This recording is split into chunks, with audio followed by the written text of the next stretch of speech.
Bom dia.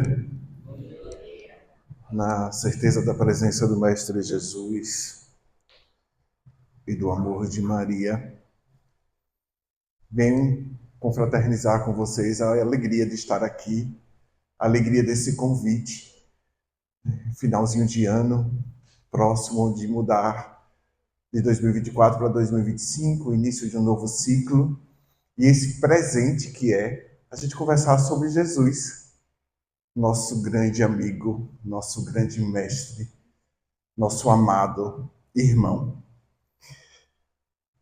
Quero também agradecer a vocês o convite de estar aqui, a alegria que estou de estar aqui nesta casa, neste momento. Vamos lá. Vamos fazer um pouco um passeio na história de Jesus, um micro passeio. Porque se a gente precisasse falar sobre a história de Jesus toda aqui, não daria 2024 e 2025, talvez 2026, a gente estava todo mundo sentado aqui ainda conversando sobre toda essa riqueza que é a história de Jesus. Mas vamos pensar alguns fatos históricos e bíblicos da sua passagem por este orbe, para que dele a gente reflita que passos são esses. O que é que Jesus queria da gente? O que é que ele veio pregar? O que é que ele veio nos mostrar, nos ensinar? Por que é que ele é nosso modelo e guia? Nós dizemos tanto isso, né? Enchemos a boca para dizer Jesus, nosso modelo e guia. Mas efetivamente estamos sendo cópias do modelo, estamos sendo guiados por ele. Vamos tentar refletir sobre tudo isso nessa manhã. E aí vamos partir lá do princípio. Antes dele, aquilo que a gente entende como primeira revelação, que é Moisés, Antigo Testamento. Se a gente observar, irmãos, todos os ícones bíblicos do Antigo Testamento, ou quase todos, se equivocaram em erros. Nessa busca incessante que a gente tem, e eles também tinham, de buscar a Deus, de buscar ao divino, de buscar ao superior. Moisés foi um deles. Não é à toa que ficou 40 anos no deserto, vagando, por não acreditar nas promessas de Deus, por não acreditar que se ele tocasse o cajado, sairia maná e sairia leite daquela pedra. Ou seja, de não crer, de não ter fé. Mas é um ícone bíblico e é conhecido por nós como primeira revelação. Estamos hoje no centro espírita, que está há quase um século sendo ponto de luz, fazendo o bem e a caridade. Olha que coisa linda. Somos e nos entendemos como a terceira revelação, ou seja, a doutrina espírita. A primeira revelação, Moisés. E por que Moisés se equivocava? E se a gente for para vários profetas, eles também se equivocavam. Porque tudo no Antigo Testamento, meus irmãos, é uma tentativa de se chegar a Deus. Tudo, absolutamente tudo do Antigo Testamento é uma tentativa. E por que uma tentativa? Porque eles não tinham o modelo e guia. Eles não tinham a Jesus. Quando Jesus se apresenta, e para nós é a segunda revelação, Jesus traz o norte, o guia. Jesus ativa o nosso GPS. Jesus mostra o caminho, a luz, a verdade, a vida.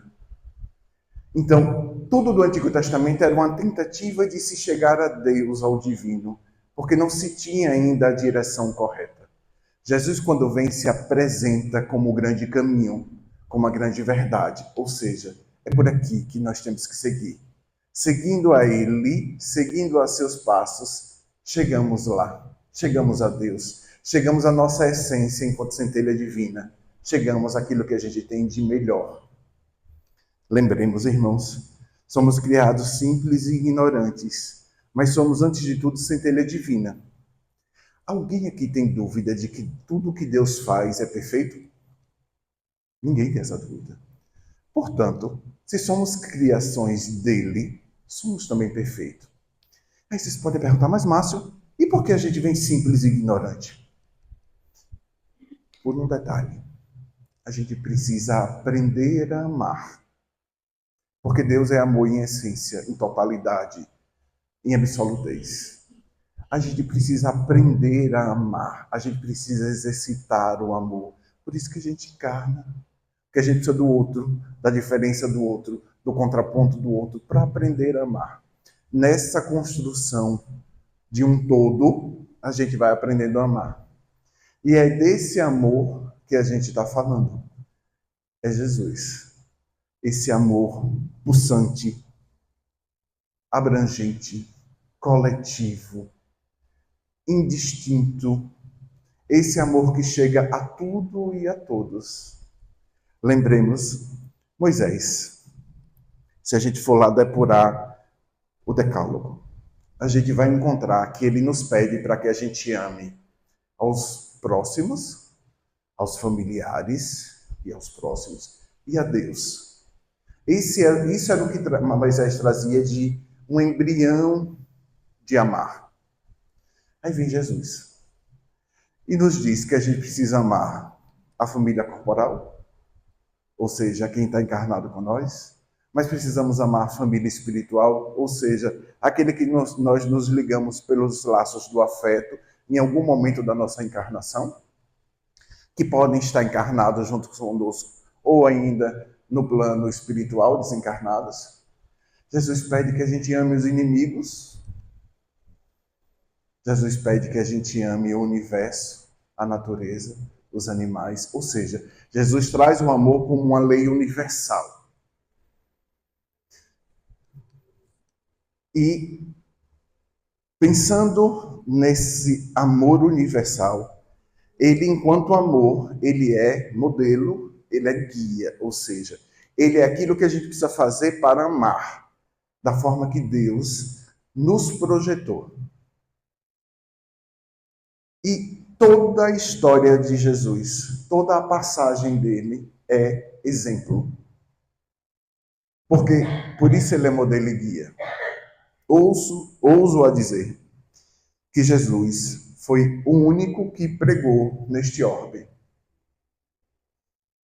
Eu estou pregando? Não. Eu estou conversando com vocês. O único que pregou neste orbe é Jesus. Porque para você pregar, a expressão pregar, que é muito utilizada por todas as religiões, ela parte do fundamento de que o que sai da minha boca sou eu, em essência.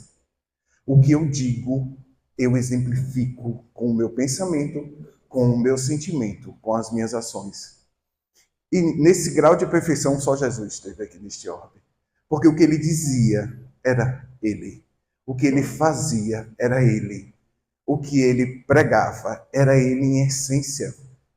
E a gente, caminhando pela história deles, vamos partir para o grande ato, o primeiro ato da sua encarnação. Nos conta Miramês, no livro Maria de Nazaré, que muito antes de Jesus nascer, o espírito Elias e o espírito de Maria, na época chamado Sofia, trabalhou incessantemente neste orbe para fazer a limpeza para chegar ao grande mestre, essa luz divina que aqui habitou. Só que quando Jesus vem, em que pese todo o povo judeu esperar o grande rei que ia libertá-los, ia levá-los ao patamar de grande nação, de grande povo, de povo escolhido, esse rei nasce numa manjedoura. Esse rei nasce no estábulo. Vocês têm dúvida que o estábulo fedia? É o lugar onde os animais comem. Onde o animal come, ele defeca. Qual era o cheiro que tinha? Cheiro de rosas? Não. Fisicamente, o cheiro era cheiro de animal. Espiritualmente, o perfume que exalava nessa manjedoura e nesse estábulo a gente não consegue alcançar, porque é o perfume do divino. E esse homem vem como Salvador, como Rei, como grande Messias, numa manjedoura. Palhas recolhidas do lugar para fazer o colchãozinho. Aí Jesus já dá a primeira lição para nós, que é a lição da humildade. Não é à toa que, se a gente for para o Livro dos Espíritos, questão 785, quando Kardec pergunta aos espíritos qual é o maior entrave para a evolução do ser humano, ou seja, de nós todos, os irmãos são categóricos em falar o orgulho e o egoísmo. E você cura orgulho e egoísmo com o quê? Com humildade. O grande remédio para o orgulho e para o egoísmo é a humildade. A humildade em essência, em ser. Não a humildade que às vezes a gente se propõe a fazer, que é a humildade que eu chamo de humildade do Instagram, né? Para você postar, para você dizer que você é humilde. Não, é a humildade de essência, de alma, de coração, de verdade.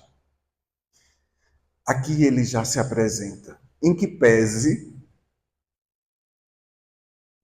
pessoas de diversos lugares viram a sua chegada enquanto ser físico, porque a luz se apresentou. Em que pese, provavelmente na manjedoura, estava escuro, não tinha energia elétrica. O que se usava nessa época era luz de candelabro, que a gente usa, né, que a gente conhece, a luz de óleo, e não se iluminava estábulo, se iluminava casas. Mas a luz desse ser era tão potente, tão forte, tão pulsante, que ela foi enxergada de muito longe. Então, a manjedoura é o ponto principal e o ponto de onde Jesus parte a sua trajetória física. E ele já se apresenta em humildade. Vamos lá. E aí, se a gente for para o Evangelho segundo o Espiritismo, Adolfo, bispo de Argel, nos fala: a humildade e caridade, irmãs que andam sempre de mãos dadas, são os meios mais eficazes de se obter graça diante do Eterno. E aí eu vou usar em refazer o finalzinho da frase e dizer: são os meios mais eficazes de seguir os passos de Jesus. É aí. Se existe um caminho, se existe um GPS para ligar, se existe uma rota, um mapa, esse mapa tem que estar baseado na humildade e na caridade. Sem elas duas, a gente não consegue seguir os passos de Jesus. A gente vai se enganar de que está seguindo os passos de Jesus. Ou a gente vai colocar Jesus como um ícone bíblico ali no pedestal, eternamente na cruz, crucificado como um símbolo. Para que a gente realmente siga ele, para que realmente a gente tenha ele como modelo e guia, nós precisamos ter a humildade e a caridade. E aí, vamos lá. Avancemos na história. Alguém reconhece essa passagem? Conhece. A mulher adúltera. Trazida a Jesus para aqueles que se julgavam julgadores, com base numa lei mosaica, onde a mulher que fosse adúltera seria apedrejada. Engraçado que só foi levado a mulher, né? É desde essa época, né? O homem que adulterou também não foi junto. A mulher que foi para ser apedrejada, sozinha. Mas vamos lá. Isso é importante para a gente ver como a gente vai replicando as questões culturais e os processos sem parar para refletir. Mas por que nós pensamos essa cena, esse fato? Observem que estava um monte de gente ao redor de Jesus. Observe que quem chegou com essa mulher adúltera chegou no turbilhão, gritando, blasfemando, falando coisas absurdas. E quem chegou, além de chegar com a sede de vingança e de justiça que às vezes nós temos, nós somos muito julgadores do outro e esquecemos de nos julgarmos, porque quando vai para a gente, né, tende sempre a ser muito parcimônio, muito caridoso com nós mesmos, com os nossos problemas. Quem foi também levar essa mulher queria testar Jesus, porque Jesus era testado o tempo todo. Ele vai fazer o quê? Né? Como é que ele vai agir diante dessa lei de um adultério? Eu não vou falar a vocês aqui o que Jesus fez, porque todos nós sabemos. Mas o que eu queria chamar a atenção de vocês? Jesus, em momento algum, se desesperou? Jesus, em momento algum, baixou sua vibração? Jesus, em momento algum, entrou em sintonia com a sintonia daquela turba toda que estava ao redor dele. Ele se manteve calmo, silente, harmônico, amoroso. Se abaixa, risca o chão, assim nos diz o Evangelho, e tira a máxima de quem não tiver pecado, que tira a primeira pedra. E depois ele se vira para a mulher e pergunta, né? Cadê seus julgadores? Mas observemos que aqui tem uma grande lição.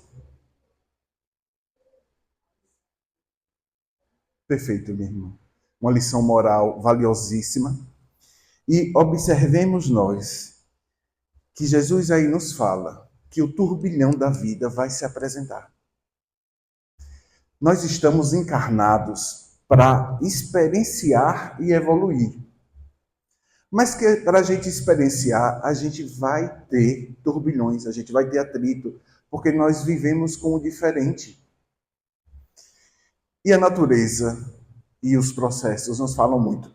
Quando a gente quer extrair o sumo de alguma coisa, hoje nós estamos na modernidade, a gente joga no liquidificador. Mas quando a gente quer extrair o sumo, a gente precisa fazer o quê? Atritar, amassar, apertar. E daí sai o melhor. Isso é o nosso processo evolutivo. Nesse contraponto da diferença do outro, nós vamos nos atritando, nós vamos nos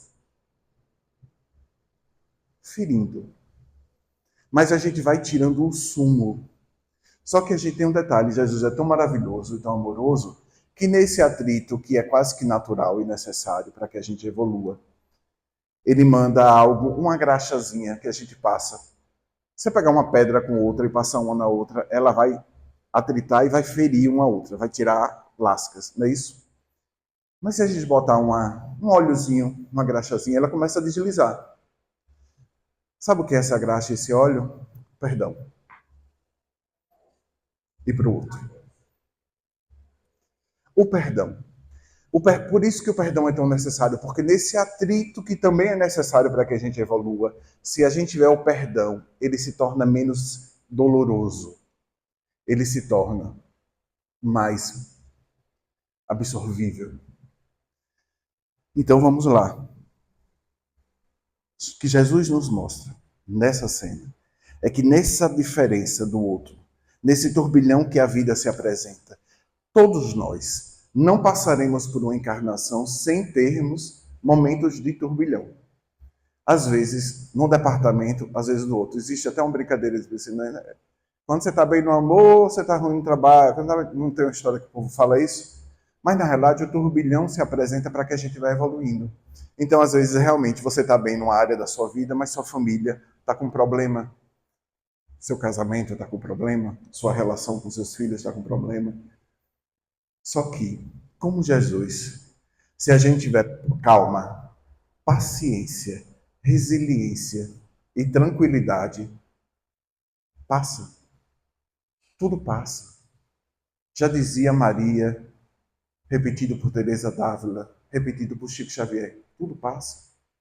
E quando passa, passa de verdade. Você vê que não teve um julgador que ficasse ali para questionar Jesus. Foram todos embora. E ele olha para a mulher e diz, vai, não peque mais, ou seja, não incorra mais em erros desnecessários. Isso é a nossa vida. Isso é um grande exemplo para a gente. Se a gente se manter na calma, se a gente se manter na tranquilidade, nós vamos passar por todo e qualquer problema que se apresente. Isso é um fato. Isso quem nos diz é Jesus. Alguém tem dúvida que Jesus nos fala a verdade? Não.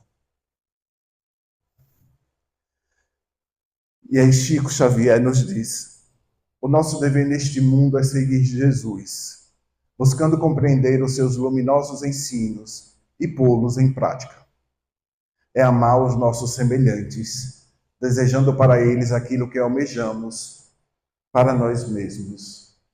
Fragmentos de livros não psicografados, Essa mensagem é do próprio Chico. Vamos lá, Jamile. Aí vamos agora para o Evangelho de Mateus, capítulo 22. Alguém consegue reconhecer essa cena? Jesus está com a moeda na mão. Dai a César o que é de César. Dai a Deus o que é de Deus. Outra grande lição. Outro grande passo que Jesus nos mostra que a gente precisa seguir. O que é que Jesus está querendo dizer aqui? Jesus foi testado, queriam saber se o imposto era legal ou ilegal. Lembremos que o povo judeu estava sob o Império Romano, que lhe cobrava impostos. E mais uma vez Jesus estava sendo testado. Que lei é essa que você apresenta, Jesus? Essa lei de Deus, essa lei divina, ela vai contra a lei dos homens? Só que, se a gente olhar com olhar material, a gente vê essa lição desse tamanho, que é, o que é do homem, o que é de Deus. Correto? Mas se a gente abrir os olhos, alargar a visão para o mundo espiritual, ou seja, olhar para essa cena com um olhar espiritual. E parênteses, meus irmãos, nós precisamos fazer isso o tempo todo. Nós temos uma tendência a tentar materializar o espiritual. Por isso que nós precisamos de imagens, por isso que nós precisamos de referências. Nós estamos todos, por isso que a gente é tão dependente do fenômeno mediúnico. Porque a gente está querendo o tempo todo materializar o espiritual. Trazer o espiritual para próximo de nós enquanto matéria. Só que a gente precisa inverter essa chave. E a gente precisa ter um olhar espiritual para o material. Vou dar um exemplo. Isso, inclusive, a gente encontra na literatura espírita. Vamos dizer que entre um homem aqui, numa cadeira de rodas, sem os membros superiores e inferiores. Se todos nós olharmos para ele com olhar material, a gente vai pensar assim, meu Deus, que homem, que encarnação. Olha a dificuldade desse homem. Completamente dependente de todo mundo. A gente pode até avançar e dizer assim, meu Deus, ele deve ter feito loucuras em outra encarnação e hoje está resgatando tudo. Isso é um olhar material. Olhe que ele é penoso, olhe que ele é de dó, olhe que ele é julgador.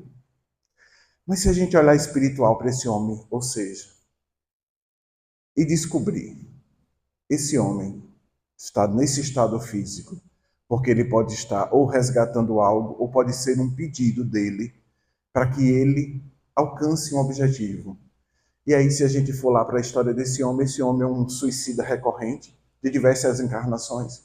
E ele pede para vir sem os braços e sem as pernas, porque só assim ele não cometerá o suicídio. Porque todas as vezes que ele teve os membros superiores ou inferiores, ele cometeu. Olha que alegria essa encarnação se esse homem chegar até o fim sem suicidar-se. Mesmo completamente dependente, sem os membros. Isso é olhar espiritual para a vida.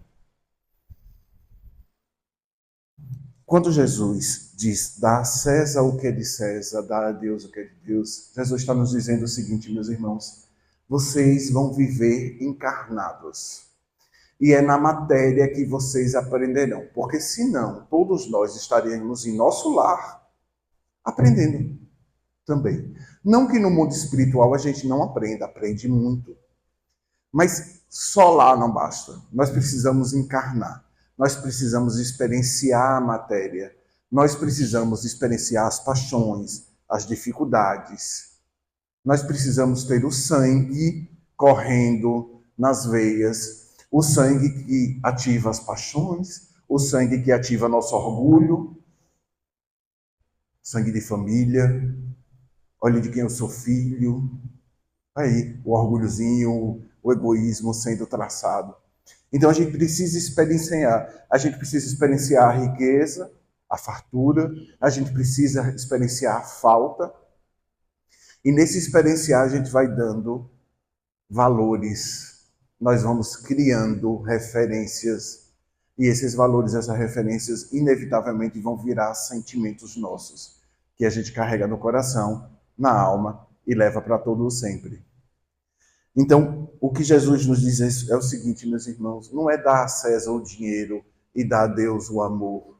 Não é só isso. É dizer, irmãos, vocês vão viver encarnados, vocês vão viver na matéria, e por isso vocês experienciarão a matéria. Mas não esqueçam do divino. Mas mesmo não esquecendo do divino, não esqueçam da matéria. Por quê? Se a gente for viver de água e luz, a gente desencarna cedo e a gente causa um suicídio em nós, né? Um auto-suicídio. E aí? Então o que Jesus está nos pedindo é: viva a matéria sem que esquecer de Deus, da sua essência. Mas experiencie as coisas da matéria e dê o devido valor que ela tem, porque ela também tem seu valor. Mas não esqueça do divino, não esqueça da sua centelha, daquilo que você foi criado. Não perca essa referência. A gente fala do cordão de prata, né? Aí a gente vem para a matéria e vem através de um cordão umbilical. Observe que é sempre uma ligação de nós a um outro, a uma fonte maior. Então que a gente não esqueça, que a gente não corte essa ligação, até porque a gente não pode cortar, mas que a gente viva o que tem que viver, com as responsabilidades de viver na matéria, com as dificuldades de viver na matéria, com as paixões que são boas, mas quando entra o orgulho, acaba com tudo, vira um sofrimento. Então o que Jesus está nos pedindo aí é: vivam a matéria, sabendo que vocês são seres divinos, mas não esqueçam que vocês estão na matéria e aproveitem essa encarnação. A literatura fala que tem 3 vezes a quantidade de gente encarnada, querendo experienciar, desejando voltar para refazer, para perdoar, para amar, para fazer caridade. E a gente está aqui com essa oportunidade. E não só a gente tem essa oportunidade, irmãos, mas a gente tem o modelo e guia. Porque a gente não está mais no Antigo Testamento. Observe. Nós temos a cartilha, nós temos o modelo, nós temos o guia. E ele é tão maravilhoso que ele nos traz um, um roteirinho de como a gente tem que fazer para seguir os seus passos. Chico Xavier nos diz: o Divino Mestre recolhe todas as suas boas ações nesta vida, formando com elas as joias de luz que hão de realizar no além as riquezas daquele que buscou espalhar as sementes do bem e do amor na terra. Então Jesus vai recolher nossas boas ações nesta vida. E as boas ações a gente só consegue fazer experienciando a carne. Para que a gente faça uma boa ação? A gente precisa do outro para fazer a boa ação. A gente precisa de nós mesmos encarnados para fazermos a boa ação. Lembra do contraponto lá no início que eu falei? Do outro, da diferença do outro, que nos ajuda a crescer e a nos tornar melhor. E aí a gente falou da cartilha. Jesus é tão amoroso, Jesus é tão maravilhoso, que ele vem, ele se apresenta como modelo e guia. O único título que ele realmente se apropriou foi o título de mestre, porque é isso que ele é, nosso grande mestre. Mas para ele não basta só isso. Ele sabe das nossas dificuldades, ele sabe das nossas limitações enquanto seres encarnados. Ele sabe do véu do esquecimento. Ele sabe que nosso aprendizado de outras vidas fica um pouco esquecidos, às vezes ativado em determinados momentos. Então ele vai e nos ajuda com uma grande cartilha. Ele sobe ao monte e nos traz as bem-aventuranças. O Sermão da Montanha. Sermão tão importante, que até para não católicos, não cristãos, ele se apresenta como um texto de suma importância.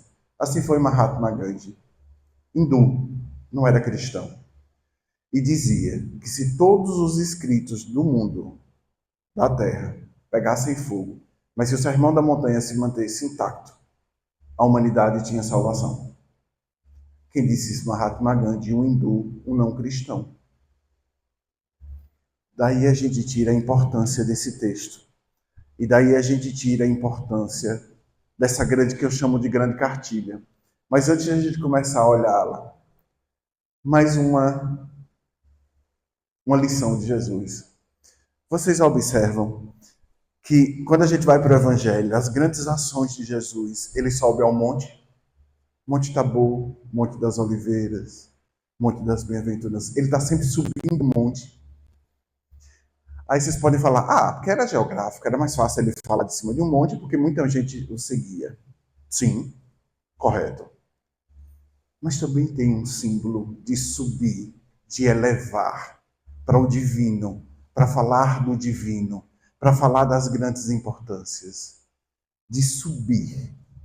Aí você vai dizer, subiu ao céu, Márcio, mas céu e inferno não é algo da Igreja Católica?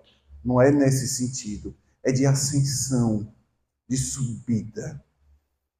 Quanto mais alto, mais ar puro, mais ar tranquilo, mais silêncio, mais paz, menos turburinho do dia a dia, longe das cidades, do clamor, das dificuldades, dos gritos, das dores. E isso a gente precisa fazer. Quando a gente vai orar, a gente precisa subir nos nossos montes. Ou seja, a gente precisa levar nosso pensamento e ir para esse lugar de paz, de harmonia, de tranquilidade. E olha o que Jesus nos fala nas bem-aventuranças. Bem-aventurados os pobres de espírito, porque deles é o reino dos céus. Pobre de espírito, Jesus está dizendo. É a primeira coisa que ele nos fala no Sermão da Montanha. Bem-aventurados os humildes. Pobres de espírito são os humildes. Aqueles que se apresentam imbuídos da humildade que Jesus nos pede. É deles o reino dos céus. Bem-aventurados os que choram, porque eles serão consolados. Ou seja, bem-aventurados os que são resilientes. Bem-aventurados aqueles que vão passar pelas dificuldades da vida encarnatória, mas que serão resilientes, entenderão que tudo passa, entenderão que aquilo é necessário para a nossa evolução, entenderão que toda dificuldade ela é educativa. E a educação, quando a gente aprende, a gente passa de ano, a gente passa de série, a gente vai aprender outra coisa. Não é assim na escola? Quando a gente aprende uma coisa, vem uma nova para a gente aprender. A gente não fica eternamente aprendendo aquilo que já está aprendido. É assim, a dor e a dificuldade. Quando a gente efetivamente aprender com ela, se apresenta outra forma de a gente aprender. Bem-aventurados os mansos, porque eles herdarão a terra. Ou seja, aqueles que trazem mansuetude no coração, aqueles que trazem a paz, aqueles que entendem que são só instrumentos de Deus. Todos nós somos. Para que eu evolua e faça cada um de vocês evoluir, e vocês me façam evoluir. Porque só tem sentido assim. Senão, cada um estaria numa ilha, que nem Robson Crusoe, vivendo sozinho, fazendo seu processo evolutivo, arrodeado de uma biblioteca espírita, lendo todos os livros espíritas e evoluindo. Não tem sentido. Só tem sentido se chegarmos juntos. Só tem sentido se eu que avancei e dei 2 passos em uma determinada área da vida, estenda a mão para quem ainda está atrás. E ajude-o a vir comigo. Porque só tem sentido se chegarmos juntos, como diz os jovens hoje, e eu não sou tão jovem assim, o 52 se apresentou já, de galera. Só tem sentido se chegarmos juntos. Só tem sentido de quando formos espíritos puros no mundo ditoso, nós não reconhecermos. Estivemos no 29 de dezembro de 2024, finalzinho de ano, lá na Confraternização Espírita Baiana, conversando sobre Jesus. Olá. Só tem sentido assim. Por isso que vivemos no coletivo. Bem-aventurados os que têm fome e sede de justiça, porque eles serão fartos. A justiça de Deus nunca falha. A verdadeira justiça. Olha que eu sou da justiça. Eu sou funcionário do Tribunal de Justiça. Mas nossa justiça é relativa, porque é a justiça do homem. A única justiça absoluta é a justiça de Deus. Ele é quem julga efetivamente nossos atos. Nem nós, humanos, nem Deus julga o ser humano. O julgamento é dos atos praticados por nós, ou seja, daquilo que a gente pensou, porque tudo começa no pensamento. O pensamento vai virar uma vontade, e essa vontade vira um ato e um sentimento solidificado. Esse é o processo o tempo todo da nossa mente. Pensamento, vontade, sentimento. Esse processo é que vai ser julgado. Mas julgado de que forma? Responsabilizado. Aquilo que eu pensei, aquilo que eu tive vontade de fazer e que efetivamente eu fiz e se tornou um sentimento meu, vai ser responsabilizado pelo meu ato, porque eu sou responsável pelo aquilo que eu faço. Bem-aventurados os misericordiosos, porque eles alcançarão misericórdia. Bem-aventurados os puros de coração, porque eles verão a Deus. Bem-aventurados os pacificadores, porque eles serão chamados filhos de Deus. Observem, Jesus nos pede humildade com os pobres de espírito, resiliência para aqueles que entendem o sofrimento, mansuetude, e para que a gente seja manso, a gente precisa do perdão. A gente precisa ter o perdão e o amor ativado em nossos corações, senão a gente não é manso. A gente não consegue ser manso na vida, nem conosco, nem com o outro. Porque quando a gente fala de perdão, a gente sempre lembra do outro, né? Mas a gente precisa se perdoar também. A gente não consegue seguir Jesus sem a justiça. A gente não consegue seguir Jesus sem ser misericordioso, ter pureza no coração e ser um pacificador, ou seja, ser um agente dele. Seguir a Jesus é andar com ele, não é lê-lo, ouvi-lo, entendê-lo, sentado na minha poltrona e no meu sofá. Porque Jesus não tinha casa. A casa dele era o mundo. A casa dele era a dor do outro. A casa dele era a necessidade do outro. E é isso que a gente precisa.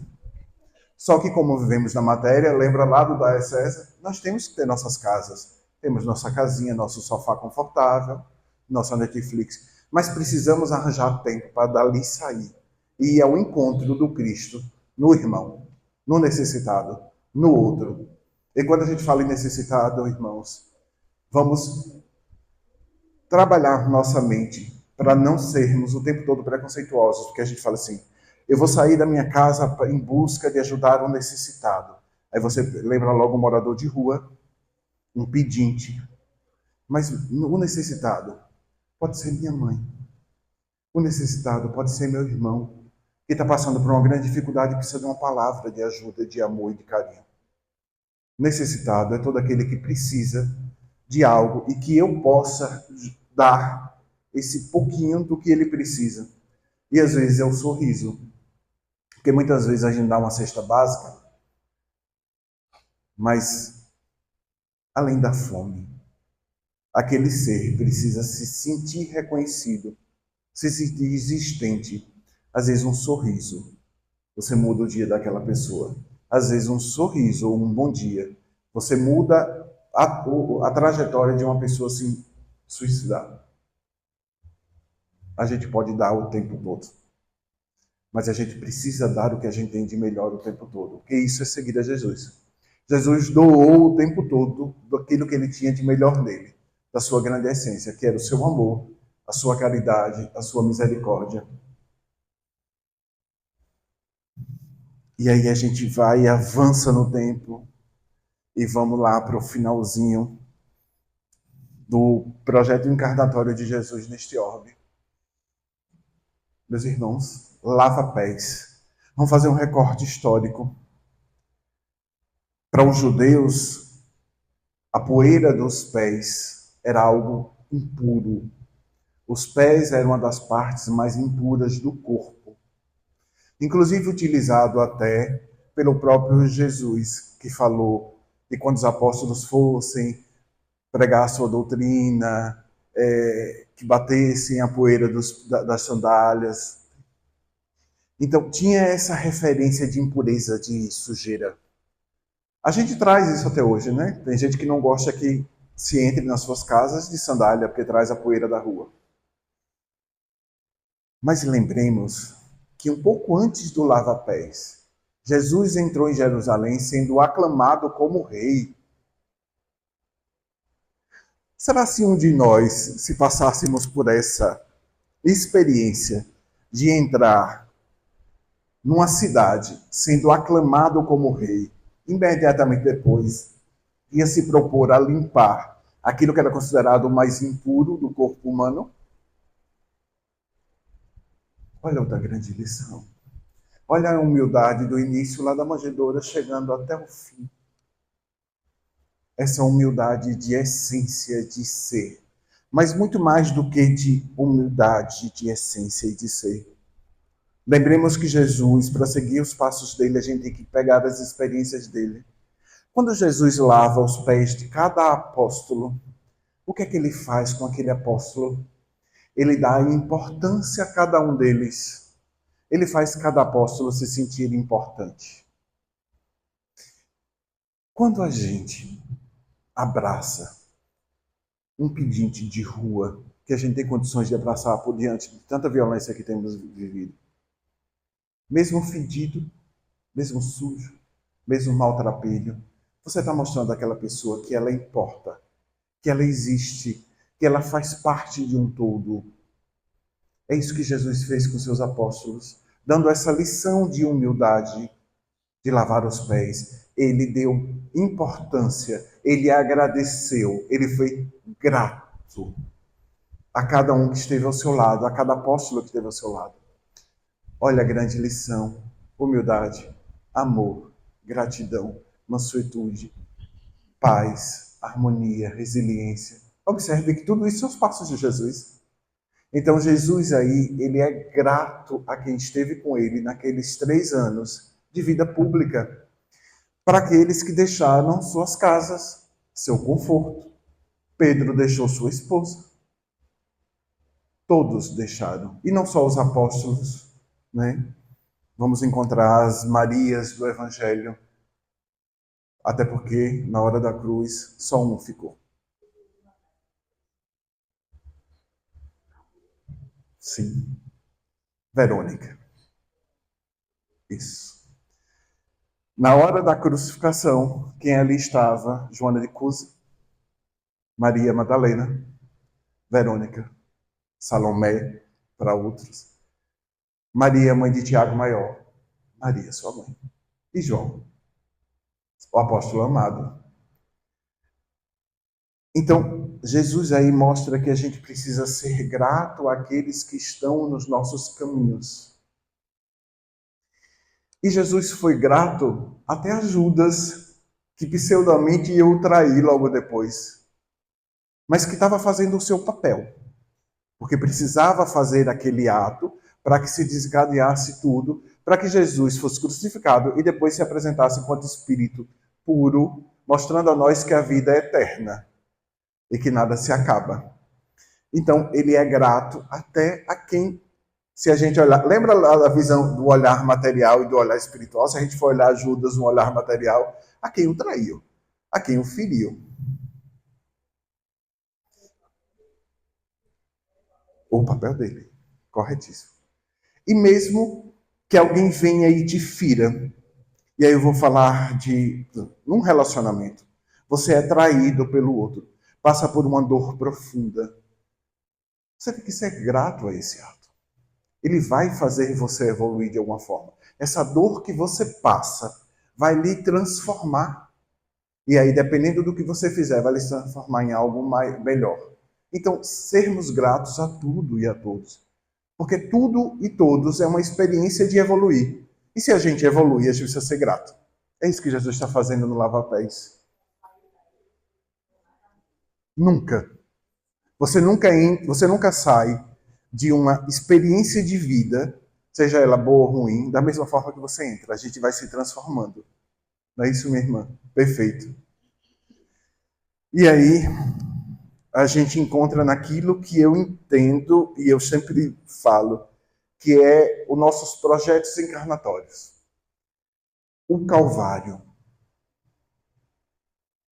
Observemos, irmãos, que Jesus é julgado injustamente. Jesus é humilhado, mas Jesus não sai da sua tranquilidade, da sua essência e do seu entendimento de que cada um dá aquilo que tem para dar. Pai, perdoa-os. Eles não sabem o que fazem, ou seja, é isso que eles têm para dar. E perdoe eles por isso. Eu entendo eles com essas limitações. Eles não têm o alcance que eu já tenho enquanto espírito crístico.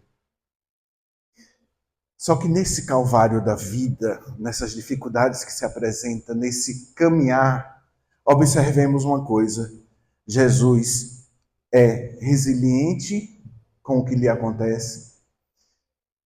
Jesus segue para a cruz, ele segue, ele caminha. Ele não fica parado chorando. Ele não se esconde na casa de um amigo. Ele não se esconde no título de mestre, de rei dos reis. Ele não foge do problema. Isso tem que ser nós na vida. Nós não podemos fugir dos nossos problemas. Nós temos que enfrentá-los seguindo, caminhando. É igual a montanha. Se você se depara com a montanha e você para, ela vai ficar enorme na sua frente a vida inteira. Se você traspassa ela da forma que você pode, ou passando por cima, ou dando a lateral, ou cavando por baixo, da forma que você precisar. Mas se você continuar caminhando, vai chegar um ponto que quando você olhar, ela é do tamanho de um caroço de arroz.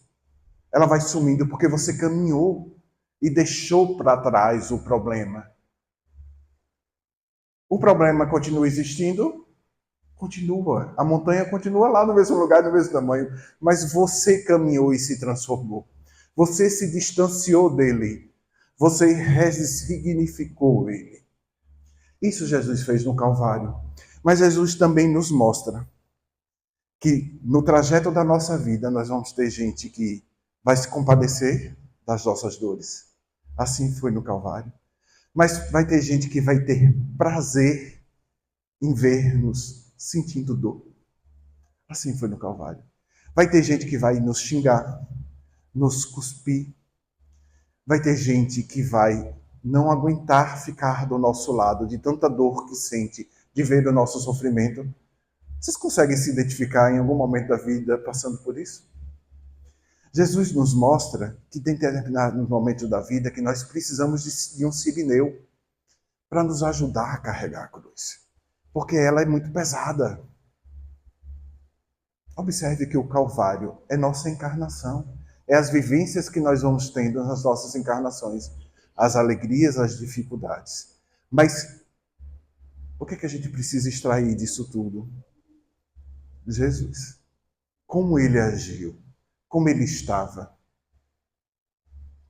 Não podemos nos voltar para esse momento, em que pese hoje, graças à doutrina espírita, temos um Humberto de Campos que nos traz detalhes de toda a vida de Cristo, inclusive. O coração do Cristo estava aflito, sim. Ele estava encarnado. Não vamos mistificar Jesus de achar que, em algum momento, passou-se o medo por ele. Passou-se uma certa angústia, sim. Sim.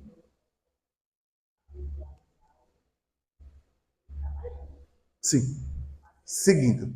Mesmo com medo, mesmo triste, mesmo se sentindo. Ele ia ser crucificado, ele sabia da sua dor. Mesmo passando por todos esses sentimentos. É tanto que tem horas que ele faz: Pai, afasta de mim esse cálice. Inúmeras interpretações para essa fala, mas pode inclusive uma delas ser: afasta de mim essa dor, essa angústia que eu estou sofrendo. Mas em momento nenhum ele sai da sua rota, ele sai do seu caminho. Ele deixa de fazer algo, porque ali todo aquele sofrimento era por nós, era para nós, era para nos mostrar a verdadeira vida. É para nos mostrar que ele vem 2 dias depois, 3 dias depois, resplandecente, em pureza, em essência, em amor. É o que somos. E continua ajudando. Observe. Quando Jesus se apresenta para alguns ressuscitado, mas quando ele se apresenta enquanto Espírito, ele não sobe aos céus e vai morar à direita do Pai. Ele vai trabalhar. Ele fica 40 dias aqui.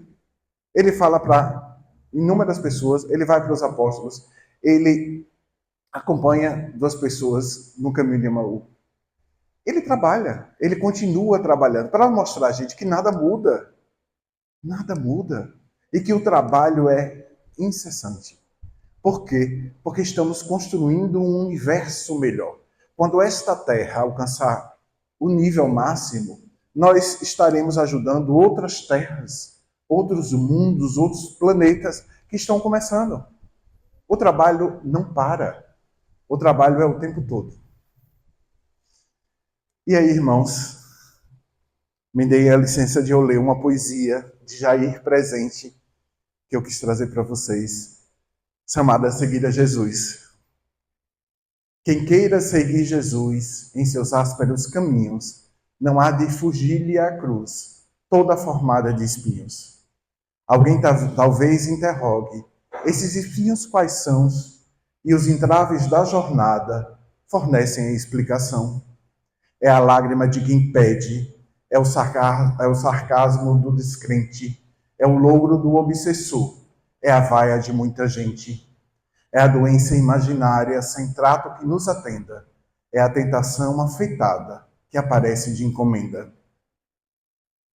É a crítica do inimigo, é o tapa do ignorante, é a tesourinha das trevas que nos corta a todo instante. É o vinagre da conversa de quem não deseja a paz. É o cochicho venenoso de quem censura e não faz.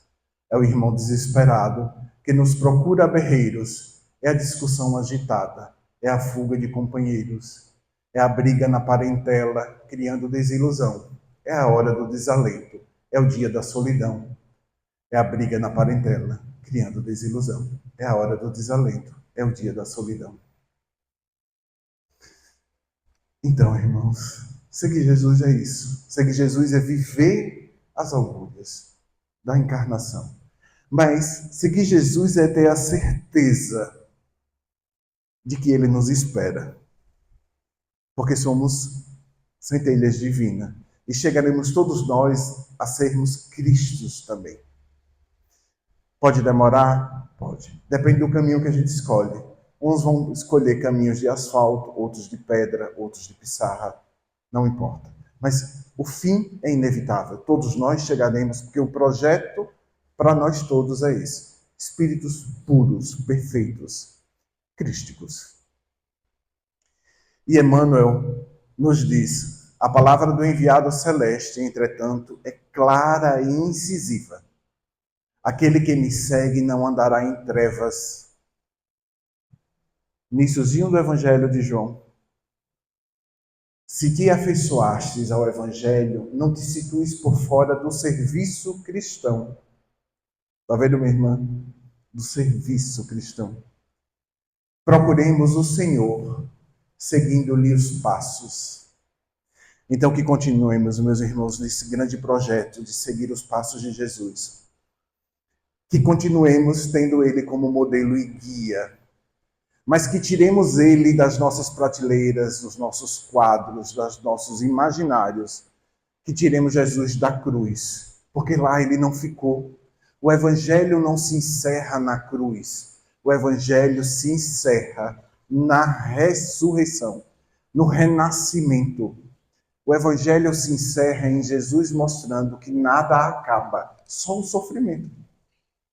O sofrimento é da terra, que daqui a gente vai levar, se fizermos o que tivermos que fazer, o que há de melhor. Se tivermos atitudes equivocadas, voltaremos para refazer o caminho. Mas o que a gente precisa levar daqui é o que é de melhor.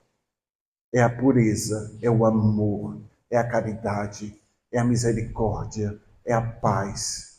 E que esse amor, essa paz, essa misericórdia e essa caridade de Jesus esteja presente nos nossos corações hoje, amanhã, depois da manhã e quarta-feira, no próximo ano que se inicia. Sempre tendo a chance de recomeçar, de ressignificar, de fazer diferente, de efetivamente seguir seus passos. E observe, a gente não precisa seguir o exemplo de Jesus, porque o exemplo está parado. O que o Evangelho nos pede, o próprio Jesus nos pede, é que sigamos os seus passos. E passos é movimento. Se você dar um passo, você está se movimentando. Então, o que Jesus está nos pedindo é: se movimente para mim, se movimente para a luz. Mas vocês não estarão só. Eu estarei com vocês, ombro a ombro, ajudando no caminho. Só depende de vocês quererem. É isso que ele nos diz. Mas o movimento. Jesus, evangelho é movimento. Evangelho é fazer. Porque do fazer nós seremos, nós extrairemos o ser, a essência. Mas precisamos fazer. Porque o suco para ser feito precisa ir ou para o espremedor ou para o liquidificador. Ou seja, precisa passar pelo processo. Para ser sumo, para ser suco, assim somos nós. Precisamos passar pelos processos da vida para extrairmos aquilo que temos de melhor. Mas que passemos por esse processo com amor, com misericórdia, com paz, com resiliência. Ou seja, seguindo os passos de Jesus. Que o amor do Mestre esteja sempre no coração de vocês. Que o amor de Maria também esteja presente. E observem que Jesus é tão maravilhoso conosco, que ele não só se apresenta como modelo e guia, mas ele traz para nós sua mãe e nos entrega a ela, como ele entregou na cruz, quando ele olha para João e diz: João, essa é sua mãe. E olha para Maria, esse é seu filho, ou seja, mãe de todos nós, mãe da humanidade, nos mostrando que quando o fardo estiver pesado, não só vamos ter um Cirineu, não só vamos ter uma Verônica para enxugar o nosso sangue e as nossas lágrimas, temos sempre o colo da mãe Maria, colo de mãe, que aconchega, ajuda, revigora, reconforta e dá forças para prosseguir. E que sigamos nesse grande projeto, que é o Mestre Jesus, e que sigamos amando, mas muito mais do que amando, fazendo merecedores de amá-lo e de ser amado por ele. Obrigado, meus irmãos.